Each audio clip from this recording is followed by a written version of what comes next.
नमस्कार दोस्तों, मैं आपका दोस्त दीपक मुट्रेजा। आज का जो मुद्दा है वो मुद्दा आपको बिल्कुल टच करेगा। आप भी सोच रहे होंगे इतने लंबे समय से कि इस बार राज्यसभा के अंदर हरियाणा से किसका नाम बीजेपी लाएगी और साथ ही कांग्रेस भी किसका नाम लाएगी। बार बार आपके मन में विचार आते होंगे कि ये नाम हो सकता है, ये नाम हो सकता है। आज हम आपको ये खुलासा कर देंगे कि बीजेपी किसको राज्यसभा में भेजने के लिए उम्मीदवार घोषित करेगी। इस विषय के ऊपर हम बातचीत करेंगे। हमारे साथ अजय मल्होत्रा जी हैं। अजय मल्होत्रा जी वरिष्ठ पत्रकार हैं, राजनीतिक विश्लेषक भी हैं। सर, आपका बहुत बहुत स्वागत है। सर, क्या कहेंगे, काफ़ी समय से चर्चाएं चल रही थी कि हरियाणा के अंदर से राज्यसभा में कौन जाएगा। काफ़ी लंबी जो है इंतज़ार जो है ख़त्म होने वाला है। आप अभी ख़त्म करवा दोगे क्योंकि 2 मिनट के अंदर आप बता दोगे, क्योंकि आपके सूत्र जो है वो आपको जानकारी भी है कि किसका नाम हो सकता है। क्या कहेंगे सर आप? देखो, जब से लोकसभा चुनाव संपन्न हुआ है और एक सीट खाली हुई है, दीपेंद्र हुड्डा लोकसभा में चुन के चले गए, तब से ये कयास लग रहे हैं अभी कौन अब की बार राज्यसभा में जाएगा उनकी जगह। कुलदीप बिश्नोई भी प्रयास में थे, रामविलास शर्मा भी प्रयासरत रहे हैं, अभिमन्यु जी भी प्रयास में हैं, और इनके अलावा भी एक दो नेता और हैं भाजपा के जो लॉबिंग कर रहे थे इसको लेके। परंतु जिस प्रकार से मनोहर लाल जी ने कांग्रेस से किरण चौधरी जी को पिछले दिनों स्विच करवाया बीजेपी में, उस दिन से कुछ पासा पलटता दिखाई दिया। और मनोहर लाल जी नो डाउट भी मुख्यमंत्री नहीं है, परंतु उनकी पकड़ भारतीय जनता पार्टी में अच्छी खासी है, और ख़ासतौर पे जो पार्टी का शीर्ष नेतृत्व है मनोहर लाल जी की मानता भी है। और किरण चौधरी जी की भाजपा में जो एंट्री थी उसमें मनोहर लाल जी की बहुत बड़ी भूमिका थी। अहम योगदान ही उनका था। हाँ, उन्हीं का था। और उन्होंने जो पैरवी करी, चाहे वो अमित शाह जी के सामने पैरवी करी, चाहे नरेंद्र मोदी जी के सामने करी, तो नरेंद्र मोदी जी ने तो 23 मई को जब वो हरियाणा आए थे, महेंद्रगढ़ में रैली थी, तो उन्होंने तो बंसीलाल को लेकर काफ़ी कुछ अच्छा कहा था। कहा था विकास पुरुष हैं, बहुत अच्छे इंसान हैं, ये वो। उसी दिन ये तो आभास हो गया था कि आने वाले टाइम में किरण चौधरी जी भाजपा में जा सकती हैं। और जिस प्रकार से उनका लंबे समय से 136 का आंकड़ा चल रहा था भूपेंद्र हुड्डा के साथ हरियाणा कांग्रेस में, वो खुद को असहज महसूस कर रही थी। अब से नहीं, पिछले 2-3 सालों से असहज महसूस कर रही थी। तो ये कयास बहुत लंबे समय से लग रहे थे किरण चौधरी जी भाजपा में। परंतु किरण चौधरी जी एक बड़ी नेता हैं, वो बिना किसी कमिटमेंट के वो भी नहीं जाने वाली थी। और भाजपा के लिए दुविधा ये थी कि भाई एक परिवार में दो टिकटें कैसे देंगे, क्योंकि वो पहले इस चीज़ के लिए राव इंद्रजीत को भी मना करते रहे हैं, कुलदीप बिश्नोई को भी मना करते रहे हैं, धर्मवीर को भी मना करते रहे हैं। तो किरण चौधरी को दोनों सीटें देने के लिए भाजपा को भी दिक्कत आ रही थी। तो अल्टीमेटली ये बातचीत लंबे समय से चल रही थी, मेरे को लगता है।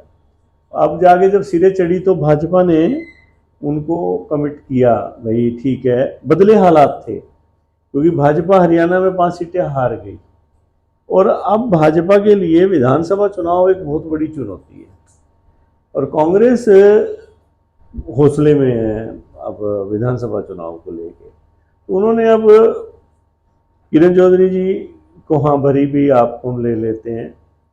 और हमारे जो सूत्र हैं वो ये कहते हैं कि भारतीय जनता पार्टी के शीर्ष नेतृत्व ने ये मन बना लिया भी जो परिवारवाद या घर में एक आदमी को टिकट वाला, उन्होंने अपना मूड बदल लिया है।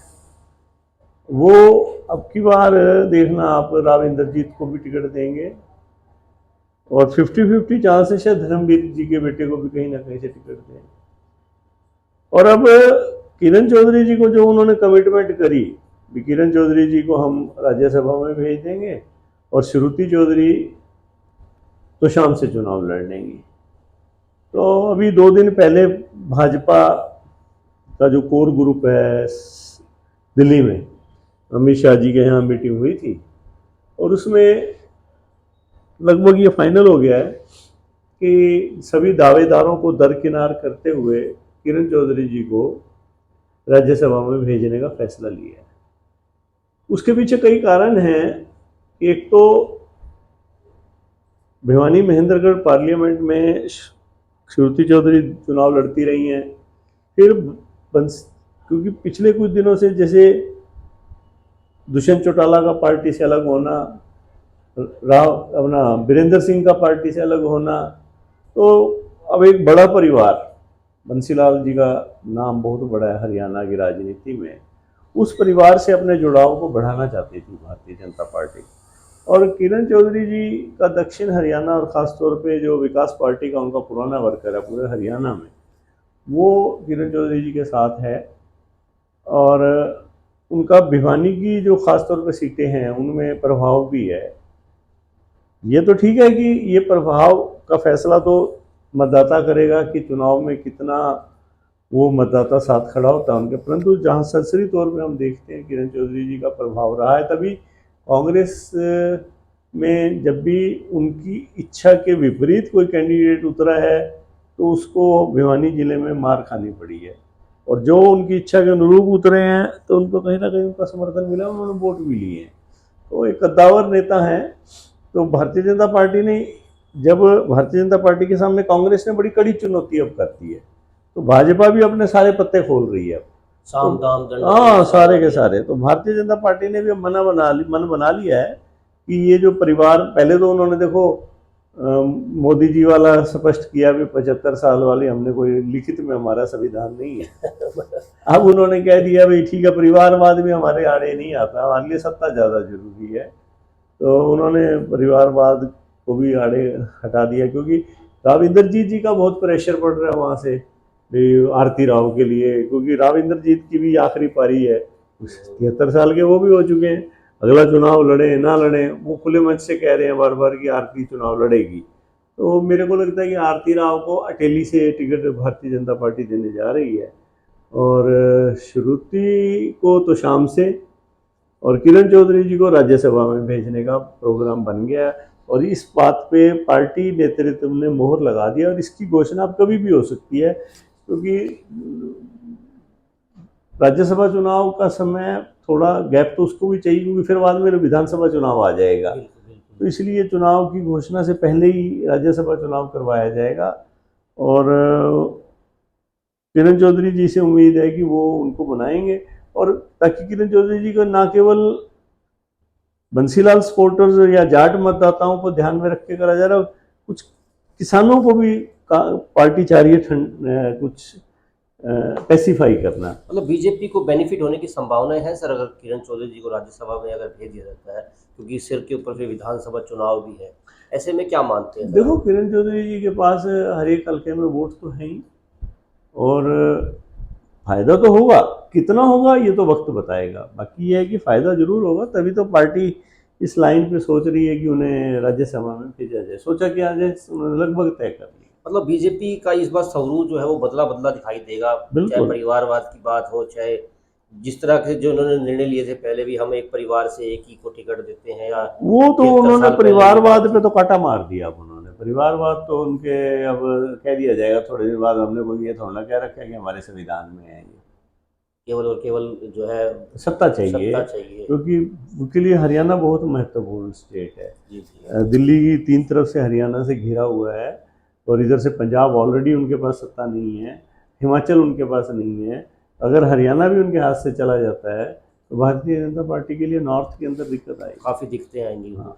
एक चीज़ सर और भी है, जिस प्रकार से कहा जा रहा था कि कांग्रेस ने पहले ही हाथ खड़े कर दिए कि हमारे पास जो है कोई भी ऐसा जो है नहीं है उम्मीदवार, जिसको मतलब उम्मीदवार तो है लेकिन उनके पास इतने एमएलए नहीं है जिसको वो जिता सके। स्वाभाविक है, कांग्रेस के 30-31 एमएलए, जी जी, भारतीय जनता पार्टी 40+ पे। तो इसका मतलब कहीं ना कहीं कांग्रेस ने मन बना रखा है। उन्होंने तो इस सीट को छोड़ रखा है एक तरह से। उन्होंने तो बल्कि दुष्यंत चौटाला को कह दिया, भाई आप कैंडिडेट खड़ा कर दो, हम सपोर्ट कर देंगे। उनको ये पता है कि दुष्यंत चौटाला ना तो कैंडिडेट खड़ा करने वाले हैं, ना उनके एमएलए उनकी मानने वाले हैं, और इसलिए कांग्रेस ने तो एक तरह से स्वाद से ले रहे हैं, हाँ मजे ले रहे हैं, उन्होंने वॉक ओवर दे रखा है, भाई ठीक है। जैन जी भी जिस प्रकार से लगातार घूम रहे हैं अपना लंगोट लेकर के? वो वहाँ वो तो उन्होंने तो एक तमाशा करना है और तमाशा कर रहे हैं। और नो डाउट एक सामाजिक उनका अच्छी छवि है, और उन्होंने रोहतक में अच्छा दूसरों पर प्रेशर बनाए रखते हैं, भारत सरकार पर भी किसी न किसी रूप में, तो उनको भी पता है, परंतु खबरों में रहने के लिए चीज़ें करी जाती हैं। मतलब इस बार माना जा सकता है कि हरियाणा के अंदर से किरण चौधरी जी की जीत पक्की है, और कम से कम हाँ, जो तो जीत तो देखो कोई भी आएगा उसकी पक्की है। बिल्कुल ये तो भाजपा नेतृत्व पे है कि वो किसका नाम रिकमेंड करे। लगभग तो तय हो चुका है सर किरण चौधरी का नाम। हाँ, और किरण चौधरी जी को अगर हम बधाइयाँ भी हम दे सकते हैं, क्योंकि लगभग नाम तय है, तो वो बन करके भी जाएंगी। तो हो सकता है कि हरियाणा की जो मांग मुद्दे जो है वो उठाएंगी भी सही, कहीं ना कहीं विकास को आगे लेकर स्वाभाविक है, के। भिवानी के मुद्दे उठाए जाएंगे लोकसभा में, तो अच्छी बात है। जिस बात से दोस्तों हमारे सूत्र कहते हैं कि किरण चौधरी का नाम बीजेपी ने लगभग जो है फाइनल कर दिया है। अमित शाह जी के निवास के ऊपर एक बैठक भी हुई थी, और अमित शाह जी ने भी इस मुद्दे के ऊपर, इस मांग के ऊपर जो है मोहर लगा दी है। और मनोहर लाल जी जिस प्रकार से किरण चौधरी जी को कांग्रेस से बीजेपी के अंदर लेकर के आए थे, तो उन्होंने भी अपनी मांग को मनवाना था। बेशक से आज मनोहर लाल जी मुख्यमंत्री हरियाणा के नहीं है, लेकिन फिर भी उनकी अभी चौधर जो है वो बाकी है, और चौधर का उन्होंने अपना दिखा भी दिया रूप कि किस प्रकार से वो अपनी मनवा भी सकते हैं। आज के लिए बस इतना ही। कल फिर दोबारा मिलेंगे नई खबरों के साथ, नई व्यवस्था के साथ। नमस्कार।